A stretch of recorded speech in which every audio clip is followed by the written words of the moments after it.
আগুন জ্বালিয়ে রান্না করতে শুরু করে। আর কিছুক্ষণ পর তার শাশুড়ি রান্নাঘরে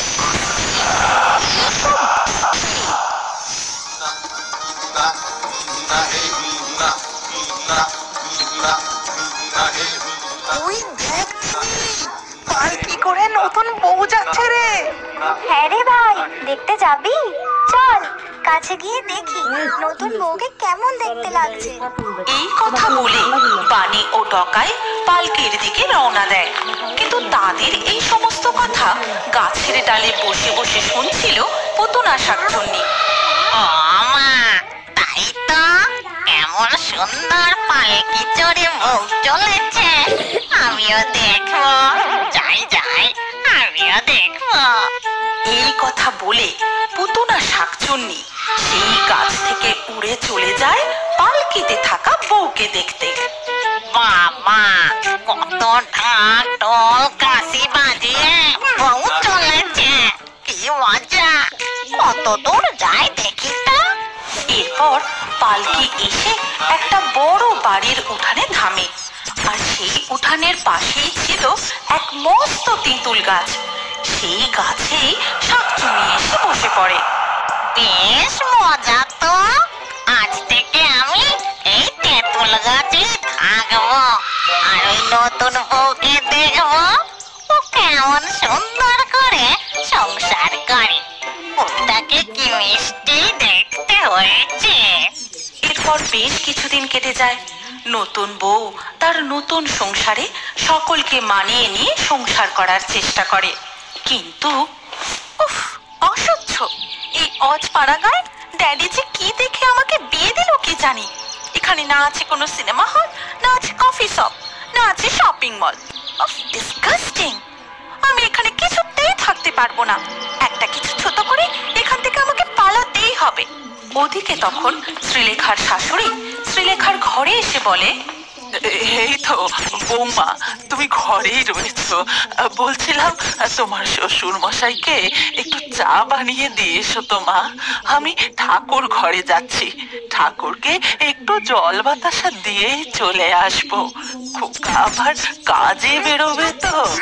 এই কথা বলে শ্রীলেখার শাশুড়ি ঘর থেকে চলে যায়। আর শ্রীলেখা যায় চা করতে। সে রান্নাঘরে পৌঁছে চা করতে করতে মনে মনে বলে, ওরে বাবা, চা যেন কিভাবে বানাতে হয়। ও হ্যাঁ, মনে পড়েছে, ইউটিউবে একবার রেসিপিটা দেখে নি। দূর দূর, ইন্টারনেটটাও চলছে না। এখন যে কি করি? চা বানাতে প্রথমে দিতে হয় চিনি। আরে এখানে তো দেখছি চিনিটাকে গুঁড়ো করে রেখেছে। যাক বাবা, এইটাই একটু বেশি করে দিয়ে দিই। শ্রীলেখার চা করা হয়ে গেলে সে শ্বশুর মশাইকে গিয়ে চা দেয়। আর শ্বশুর মশাই সেই চা মুখে নিতে,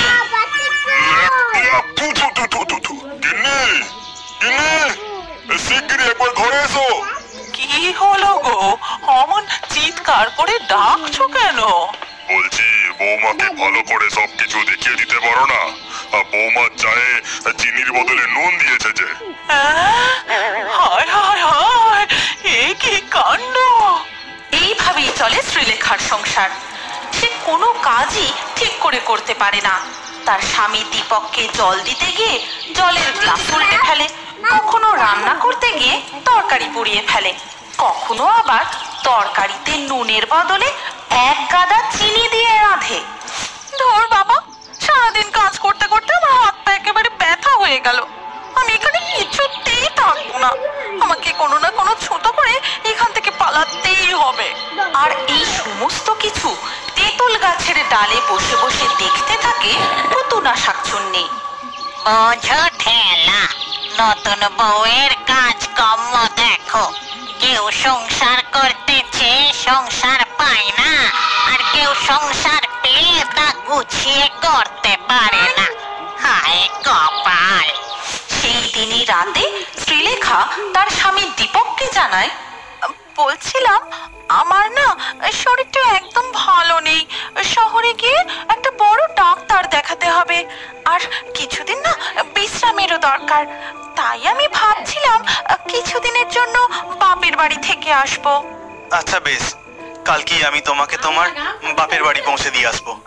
না না, তোমাকে আর কষ্ট করে যেতে হবে না, একটা গরুর গাড়ি ডেকে দিও, আমি একাই চলে যাব। এরপর সকাল হতে শ্রীলেখা তার বাপের বাড়ির উদ্দেশ্যে রওনা দেয়। আর এই সমস্ত কিছু তেঁতুল গাছের মগ ডালে বসে বসে দেখতে থাকে পুতুনা শাকচুন্নি। বাবা বাবা, এই তো সুযোগ। এইবার আমি আমার মনের স্বাদ পূরণ করব। যতদিন না ওই বউ বাপের বাড়ি থেকে ফিরছে, আমি এই বাড়ির বউয়ের ছদ্মবেশ ধরে সংসার করব। যেমন বলা তেমন কাজ।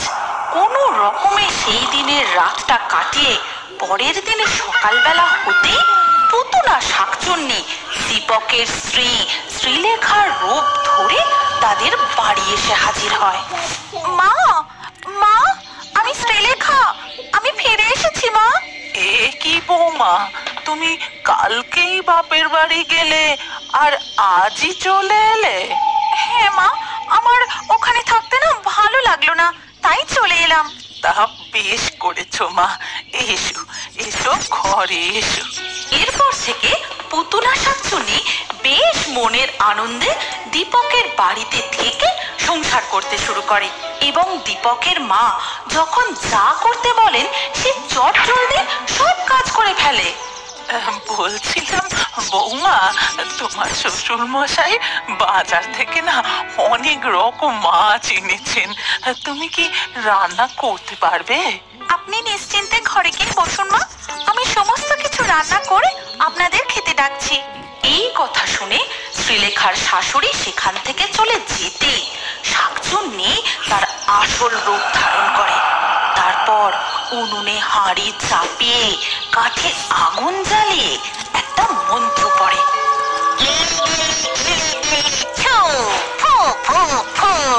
এই হয়ে গেল ভাত রান্না, গিলি গিলি গিলি গিলি ফু, এই হয়ে গেল সব রকমের মাছ রান্না।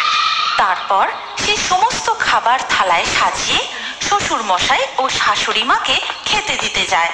এ কি গো বৌমা, এত তাড়াতাড়ি তোমার সব রান্না হয়ে গেল? হ্যাঁ মা, হয়ে গেল। এবার খেয়ে বলুন তো কেমন রান্না হয়েছে। এমন ভাবেই বেশ কিছুদিন কেটে যায়। শাকচুন্নিও মনের আনন্দে দিন কাটাতে থাকে। শ্রীলেখার শ্বশুর শাশুড়ি দীপকও বেশ খুশি হয়। তারপর হঠাৎ একদিন, বুঝলে বৌমা, আমি তো সব জায়গায় তোমার খুব প্রশংসা করি। তোমার রান্নার প্রশংসা শুনে না গ্রামের সব বউরা আমায় ধরেছে নিমন্ত্রণ করে তোমার হাতের রান্না খাওয়াতে হবে। তাতে কি হয়েছে মা, আপনি সকলকে নিমন্ত্রণ করুন, আমি সবার জন্য নানান রকমের রান্না করে দেব। এই কথা শুনে শ্রীলেখার শাশুড়ি খুশি মনে সেখান থেকে চলে যান। তারপর যেদিন সকলে নিমন্ত্রণ খেতে আসবেন সেদিন হঠাৎ শুরু হয় তুমুল বৃষ্টি। এই দেখেছ কাণ্ড বৌমা, আজকেই যত বৃষ্টি হতে হলো। রান্না যে হবে তা সব কাঠ তো গেল ভিজে, এবার কি হবে? আপনি এত কেন ভাবছেন মা, আপনি ঘরে গিয়ে বসুন, আমি সমস্ত ব্যবস্থা করে এখনই আসছি। তারপর সে উনুনের উপর হাঁড়ি চাপিয়ে উনুনের ভেতর নিজের পা ঢুকিয়ে দিয়ে আগুন জ্বালিয়ে রান্না করতে শুরু করে। আর কিছুক্ষণ পর তার শাশুড়ি রান্নাঘরে আসতে এইসব দেখে, ও মা গো, এ দীপক কাকে বিয়ে করে এনেছে গো? এই যে এক শাকচুন্নি, যাই দীপককে গিয়ে জানাই। ততক্ষণে দীপকও সেখানে এসে পৌঁছায়। আর এই সমস্ত কিছু দেখে, মা, কাউকে কিচ্ছু বলো না, তুমি ঘরে গিয়ে বসো, আমি এক্ষুনি আসছি। এরপর দীপক সোজা চলে যায় এক তান্ত্রিক বাবার কাছে এবং তাকে গিয়ে সমস্ত কথা খুলে বলে। এ আমি কাকে বিয়ে করলাম বাবা? শেষকালে এক শাকচুন্নির সঙ্গে আমার বিয়ে হলো, আপনি রক্ষা করুন। ওরে বাবা, বলিস কি? চল তো গিয়ে দেখি। তোর বাড়ির উঠোনে বসে একটা যজ্ঞ করলেই আমি সব বুঝতে পারবো। সমস্ত কিছু শোনার পর তান্ত্রিক দীপকের বাড়ি এসে তাদের উঠোনে সেই তেঁতুল গাছের তলাতেই বসে যজ্ঞ করতে শুরু করেন। আর ওদিকে তখন শাকচুন্নি কেমন করছো গো আমার সাথে? ছেড়ে দাও আমায়, আমার খুব কষ্ট হচ্ছে গো। এই কথা বলতে বলতে পুতুনা শাকচুন্নি উঠানে চলে আসে। কে তুই? কি তোর পরিচয়? এই বাড়িতে কেন ঢুকেছিস? আমি পুতুনা শাকচুন্নি। বেঁচে থাকতে আমার খুব সংসার করার শখ ছিল, বিয়েও হয়েছিল, কিন্তু শাশুড়ির অত্যাচারে বেশি দিন আর সংসার করা হয়নি। তারপর মরে শাকচুন্নি হয়ে গেছি।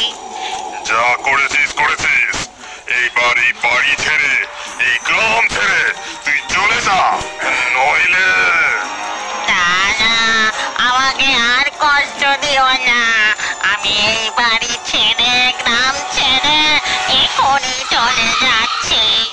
এই কথা বলে পুতুনা শাকচুন্নি হুশ করে উড়ে সেই বাড়ি ছেড়ে একেবারে চলে যায়। ও দীপক, আর দেরি করিস না বাবা। তুই যেভাবেই হোক তুই তোর ওই না কুচু বউকেই ফিরিয়ে নিয়ে আয়। আমি ঠিক ওকে এই সংসারের সব কিছু শিখিয়ে পড়িয়ে দেব। দৌলতপুর শ্মশান। নিশি নদীর তীরে দৌলতপুর গ্রামের শেষে অবস্থিত এই শ্মশান। লোকালয় থেকে অনেক দূরে। এই শ্মশানের কাছে পিঠে জনমানুষের দেখা পাওয়া যায় না। খাল পার হয়ে হাঁটা পথে অনেক জঙ্গল পার করে তবে এই শ্মশানে এসে পৌঁছতে হয়। দিনের বেলাতেই কেমন যেন গা ছমছম করে। শ্মশানের পাশে দুখানা বড় বড় শেওড়া গাছ আছে। ওই শেওড়া গাছে বসবাস করেন 4 জন নাগরিক: হামদভূত, মামদভূত, ঘ্যাগভূত, খেদি পেতনি। কিরে হামজো, মুখটা অমন পচা কাটা বার করা ভেটকি মাছের মতো করে আছিস কেন? আজ আমার ভূত জন্মদিন। তাই বাবুর মনে দুঃখ হয়েছে গো। মন খারাপ করিসনি, খেদি তোর জন্য শুটকি মাছের কেক বানিয়েছে, ওপরে গুবরে পোকা ছয়রে ডেকোরেশন করা। দেখেই মনে হচ্ছে ওরে বাবা হেবি খেতে হয়েছে। আমার কথা কেউ মনে না রাখলে কি হবে? আমাকে তো সকলের কথা মনে রাখতে হয়। এই তাহলে এবার চল চল, কেকটা কেটে ফেলি। দাঁড়া দেখি, আর একটু রাত হোক। এই বলছিলাম কি, অনেকদিন তো বাইরে কোথাও যাওয়া হয় না, চল না অন্য কোথাও গিয়ে আমাদের জন্মদিন সেলিব্রেট করি। হ্যাঁ হ্যাঁ, তাই চল, দারুণ হবে, হেব্বি হবে ব্যাপারখানা। চল। ফুল দিয়ে সাজানো একটা মরার খাটিয়াতে বসে উড়ে উড়ে যেতে যেতে অনেকগুলো জায়গা দেখা হলো, কিন্তু কোনো জায়গায় পছন্দ হলো না। অবশেষে একটা বাড়ির উপর দিয়ে যাওয়ার সময় মাছ ভাজার গন্ধ নাকে আসতেই আহা, কি সুন্দর মাছ ভাজার গন্ধ রে। এই চল ওই বাড়িটার পাশের মাঠটায় নামা যাক। চল চল, তাড়াতাড়ি নামি। বাজার করছে, জন্মদিনের পার্টিটা তাড়াতাড়ি নামা নামা। তারপরে তারা সবাই মিলে বাড়ির পাশের মাঠে গিয়ে নামে। এই, তোরা তৈরি তো? এই হামদা, মাছের কাঁটাটা দাও দেখিনি। এবার কেকটা কেটে fail. Happy birthday to you. Happy birthday to Hamza. এবার আপনাদের সামনে সঙ্গীত পরিবেশন করবেন ভূত জগতের সঙ্গীত সম্রাজ্ঞী মিস হেদি এবং ভূত জগতের সঙ্গীত সম্রাট কুমার মামদো মামদো মামদো মামদো। আমরা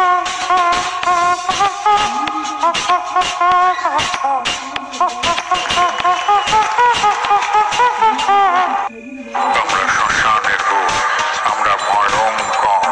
কেউ যদি অন্যায় করে মোটকে দিই ঘাড় দান। সুন্দর জন্মদিনে পার্টি করবো খুশি মনে, নাচবো গাইবো খাবো ঘুরবো এই আমরা যার জন্যে। না না না, একদম না, অন্যায় ও তার না। যদি আমরা জানতে পারি মারবো মাথায় ডান্ডা বাড়ি।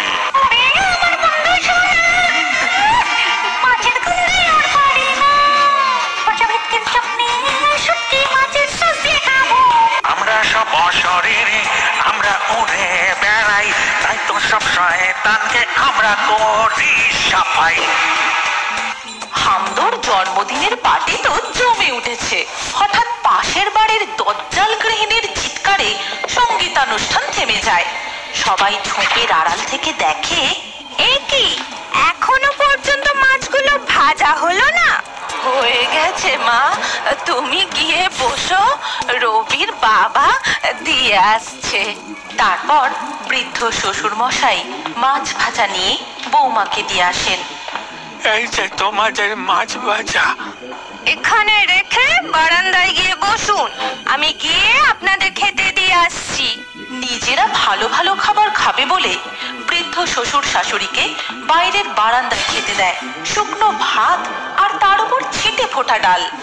নিজেরা কত কিছু খাচ্ছে, আর বাবা মায়ের বেলায় শুকনো ভাতে কয়েক ফোঁটা ডাল।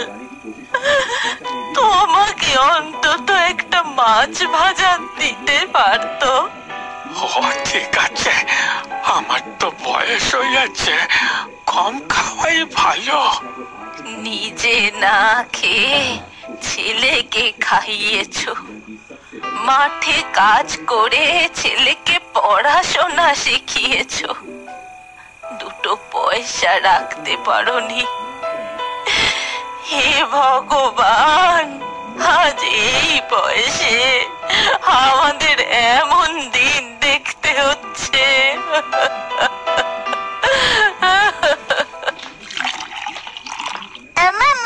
আমি এক্ষুনি ইতি করে তুলে আসছি। দাদু ঠাকুমার উপর এই অত্যাচার দেখে নাতির খুব কষ্ট হতো। সেদিন সে রান্নাঘর থেকে একটা বাটিতে কয়েকটা মাছ ভাজা নিয়ে দাদু ঠাকুমাকে দেয়। ও ঠাম্মা, ঠাম্মা, দাদু, এই মাছ পাতাগুলো দিয়ে তোমরা ভাত খেয়ে নাও। এমন সময় তাদের বৌমা পিছন থেকে গিয়ে নিজের ছেলের হাতটা চেপে ধরে আর বলে, দাদু ঠাকুমার জন্য মাছ নিয়ে আসা হয়েছে। পয়সা খুব সস্তা, তাই না? বড্ড সাহস বেড়েছে তোর। ঠাম্মা, দাদু ধন্যবাদ কেন খাবে? আবার কথা বলছিস? ঘরে চল শিগগির। এইসব দেখে ভূতেরা তো খুব রেগে যায়। দাঁড়া, বদমাস বউটার ঘাটটা একেবারে মটকে দিয়ে আসি। মাথা গরম করিস না, ওদেরকে অন্যভাবে শিক্ষা দিতে হবে। পরদিন ভোরবেলা ভূতেরা গাছের ছাওয়াতে বসে চা খাচ্ছে। অন্যদিকে বৃদ্ধ বাবা উঠানের ঝোপঝাড় পরিষ্কার করছে আর বৃদ্ধা মা সবজি কাটছে। এমন সময় দজ্জাল গৃহিণী একটা থালা ছুঁড়ে দেয়। থালার আওয়াজে ভূতেরা ওই বাড়ির দিকে ফিরে তাকায়। এইভাবে কেউ